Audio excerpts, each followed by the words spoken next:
Emily Dickinson and dark academia, two things that could not seem to be closer together. But today we're going to talk about what is a very standard type of Emily Dickinson poem, but when seen through the lens of dark academia becomes very, very dark, a very, very dark poem, very, very quick. It is a poem about an intellectual martyrdom. It is about sanctity versus vulgarity.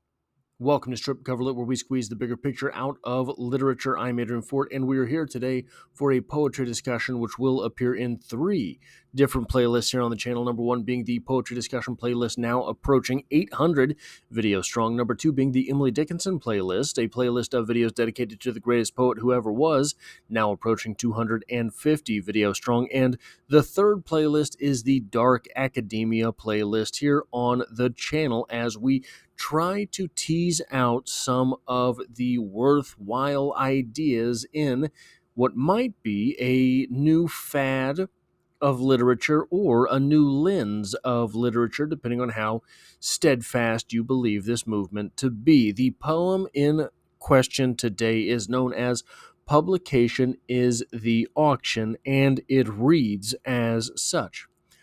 Publication is the auction of the mind of man. Poverty be justifying for so foul a thing. Possibly, but we would rather from our garret go white unto the white Creator than invest our snow. Thought belonged to him who gave it, then to him who bare its corporeal illustration. Sell the royal air. In the parcel be the merchant of the heavenly grace, but reduce no human spirit to disgrace of price. Here we have in this opening stanza the justification for the entire poem, basically saying that publication is a vulgar public auction where the fruits of the mind are sold. That is what publication is. The mind of man is, to our speaker, something which deserves sanctity, something which is pure, whereas publication is vulgar. It is so foul a thing. Possibly, but we would rather from our garret go white unto the white Creator than invest our snow. Selling the mind in this way strips it of its purity. Notice the use of white and snow. We are better off to leave our simple garret and find God with our innocence or snow in pure tact. Possibly but would rather from our garret go, or wait, where am I? Sorry. Thought belonged to him who gave it, then to him who bare its corporeal illustration. Sell the royal air. Thoughts belong to whatever the higher power gave them to you. This is something which I think is becoming... Okay, so hold on. Thoughts belong to whoever gave them to you. And to sell them in that way is to be the same thing as selling the air that belongs to the king or the queen, because it does not belong to you and you don't really even fully possess it, right? That air is there for everyone to breathe, regardless of whether or not they have it. This idea that thoughts belong to he who gave them, that is a very interesting idea when we start to look into the powers of the subconscious, or perhaps just the nature of the subconscious, because we don't really know from whence thoughts spring. We don't know where we get ideas. We don't know where any of those things really come from. You cannot tell me when a specific thought, when that next thought that enters your mind, you can't tell me when it really does it. And they have done brain scan imaging where they prove that thoughts actually occur to people after the brain has instigated the thought. Now, I think that these things can be very difficult and tricky to actually measure, but they do it, and they do it down to milliseconds. So this wisdom here from Emily Dickinson that your thoughts do not belong to you may be wise beyond its years. In the parcel be the merchant of the heavenly grace, but reduce no human spirit to disgrace of price. You can deal in such divine endeavors. You can deal in all sorts of things that are above and beyond you. You can deal in grace, perhaps. But you can't sell it for money. That is to distinguish or to extinguish, pardon me, what it is that the thing really stands for.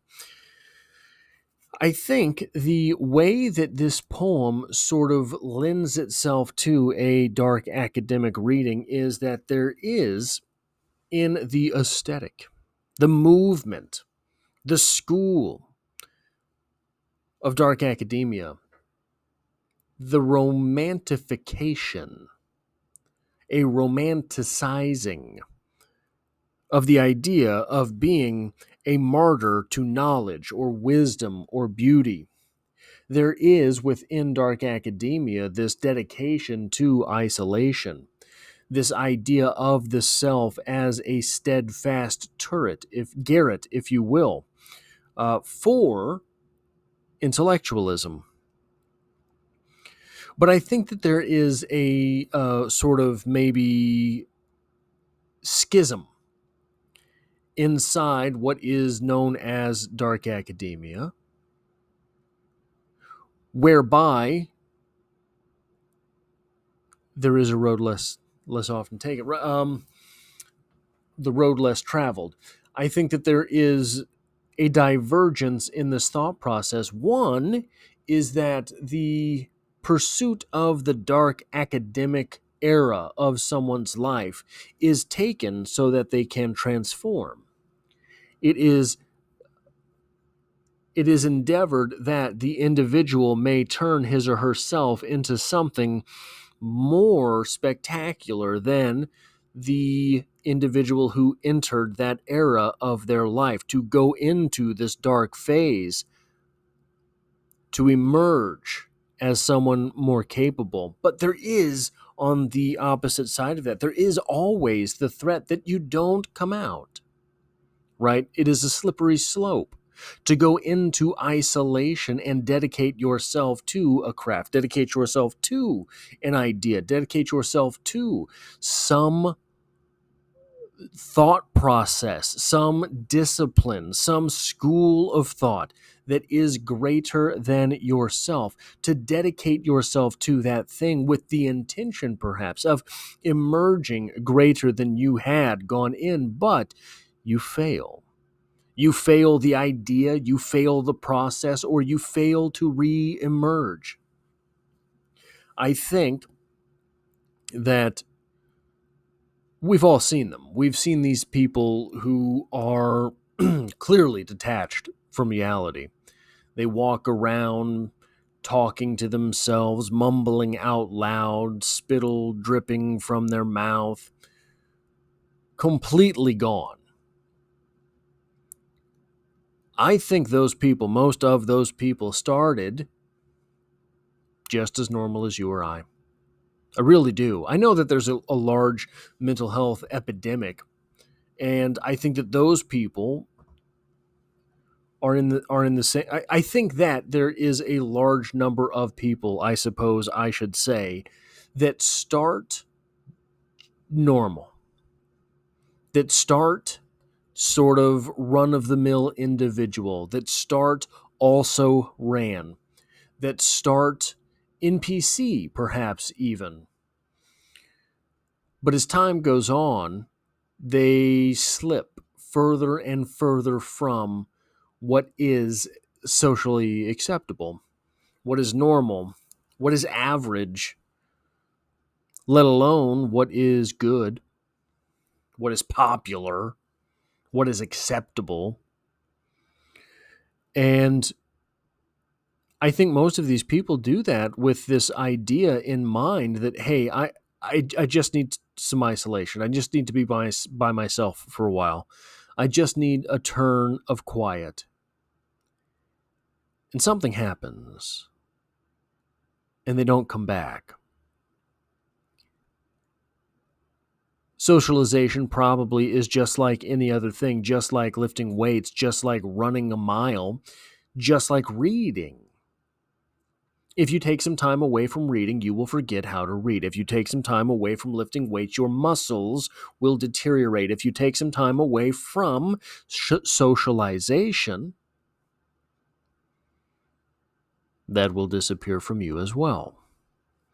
In this poem, we have a speaker who has dedicated themselves not just to ideas, not just to beauty, not just to perhaps poetry, but who has then shut themselves off from society and even deemed the act of society, of civilization, as represented by publication in the poem, has deemed that thing vulgar. In this way, the intellectual who is speaking here will never emerge as an intellectual, will be martyred for what it is that they find true and beautiful. That, I think, makes this, through the lens of dark academia, a very, very dark poem. That is all I have for this poetry discussion. If you like or appreciate what it is that I do here, hitting the like button really does help me out, as it tells YouTube to share this video with others. I am here to publish and otherwise promote this video. And as always, I hope to have you back for the next one.